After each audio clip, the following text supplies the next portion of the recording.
Gentleman from Texas, Mr. Roy, is recognized for 60 minutes as the designee of the minority leader. I thank the Speaker. I rise today to talk about the state of affairs here in the People's House and the extent to which the majority has been using the time and the floor of this valuable body, the People's House, to promote wokeness first rather than America first. And this is what we see every single day, and I know I have a few of my colleagues here tonight with me because this is such an important time in our country's history. We have so many important issues we need to be addressing, ought to be addressing, and yet the People's House is not addressing them.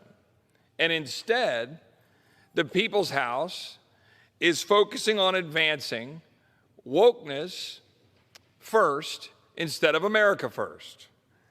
I've got a number of things I'm going to get into and talk about addressing these particular issues. But I would just note that my good friend and someone I admire a great deal's birthday is tomorrow, and that is Justice Clarence Thomas.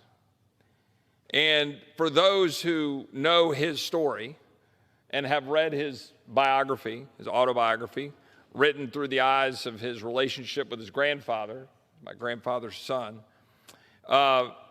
Justice Thomas, I think, represents all that is great and good about this country. He represents all that is great and good about overcoming the devastating impact of Jim Crow laws in the South, the discrimination that we saw rampant in his native hometown of Savannah, and watching his life story and walking through his life story and the progression of what that meant and where he ended up and what he achieved, and then what we witnessed in that fall of 1991 with the obscene, absurd actions by the Senate Judiciary Committee, chaired, by the way, by then Senator Joe Biden, attacking this good man, Clarence Thomas, attacking his integrity, attacking his character. And yet, what do we see out of the life and the service of Clarence Thomas but the embodiment of the fulfillment of the American dream and a recognition of what you can achieve when you fight for it, when you work for it, and you overcome the odds against you? And what a beautiful story it is. And why do I raise that now?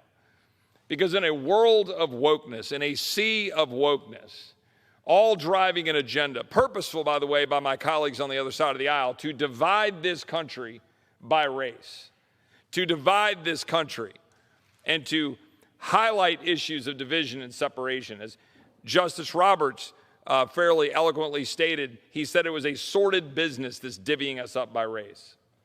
And we see it every single day. And it is highlighted by this body. And I'm going to go through that in a minute. But every single thing this administration, every single thing this Democrat-led House of Representatives, everything that the Democrat-led United States Senate is doing is designed very purposely to divide us by race, and we should be better than that.